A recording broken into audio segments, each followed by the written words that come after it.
Hello வணக்கம், welcome to கண்ணானை கண்ணை channel. இன்றைக்கி நம்ம என்ன பார்க்க போகிறோன்னா 8 மாதங்கள் கம்ப்ளீட்டான குழந்தையிலேருந்து உண்ணக்கூடிய ஒரு சூப்பரான உணவு தான் எப்படி பண்ணலான்னு பார்க்க போகிறோம். இதை நீங்கள் காலை உணவாக கூட கொடுக்கலாம். உங்கள் குழந்தைங்க கூழ் பதத்தில் தான் இன்னும் சாப்பிட்டுட்டு இருக்காங்க உணவு அப்படின்னா இதை நீங்கள் காலை உணவாக செஞ்சு கொடுக்கலாம். இல்லாட்டி இதை நீங்கள் ஒரு ஸ்நாக் மாதிரி கூட காலை உணவு சாப்பிட்டு 1 மணி நேரம் கழித்து கூட இதை கொடுக்கலாம். ரொம்பவே சத்துக்கள் நிறைந்த ஒரு உணவு இது.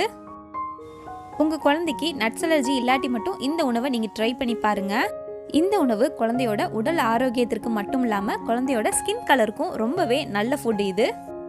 இந்த ரெசிபி பண்ணுறதுக்கு ஒரு கேரட் தேவை. இவ்வளோ பெரிய கேரட் தேவையில்லை, இதில் ஒரு 3/4 போல் கேரட் நமக்கு தேவை. இதோட தோல்லாம் நீக்கிட்டு நான் போய் நல்லா எடுத்து வச்சுருக்கேன். இதை நம்ம ஒரு சின்ன சின்ன துண்டுகளாக இப்போது நம்ம கட் பண்ணி எடுத்துக்கலாம். இந்த மாதிரி இந்த துண்டுகளை நம்ம ஒரு இட்லி பாத்திரத்தில் வச்சு நல்லா வேக வச்சிடலாம். நான் மீடியம் ஃப்ளேமில் ஒரு 10 நிமிஷம் போல் இதை வேக வச்சு எடுத்திருக்கேன். இப்போ பாருங்கள், நல்லாவே வெந்துருச்சு. நம்ம கையால் நசுக்கி பார்த்தா இது அழகாக இந்த மாதிரி உடஞ்சி வரணும், நல்லா நசுக்கவும் வரணும். நம்ம கையால் இப்படி நசுக்கும் போது இப்போது நான் ஒரு 3 போல் பாதாம் பருப்பை முந்தின நாள் நைட்டே ஊற வச்சுருக்கேன். இதோட தோல் நம்ம நீக்கிடலாம்.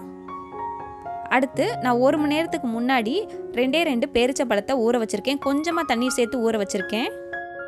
இப்போ மிக்ஸி ஜாரில் தோல் நீக்கப்பட்ட பாதாம், அதுக்கப்புறம் வேக வச்ச கேரட் துண்டுகள், அதோட நம்ம ஊற வச்சுருந்த அந்த தண்ணீரையும் சேர்த்து பேரிச்சம்பழத்தை சேர்த்துருக்கேன். பேரிச்சம்பழத்தோட கொட்டைகள் நீக்கியிருக்கேன். இதை நல்லா மையாக அரைச்சி எடுத்துகிட்டு வந்துடலாம். தேவைப்பட்டால் பாதாம் ஊற வச்ச தண்ணீரையும் சேர்த்து நம்ம அரைச்சிடலாம்.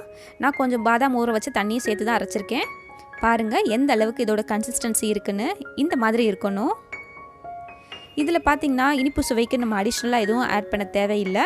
ஏன்னா பேரிச்சம்பழம், கேரட் அதெல்லாம் கொஞ்சம் இனிப்பு சுவையோடு தான் இருக்கும். உங்களுக்கு தேவைப்பட்ட பழங்கள் கண்டு கூட சேர்த்துக்கலாம்.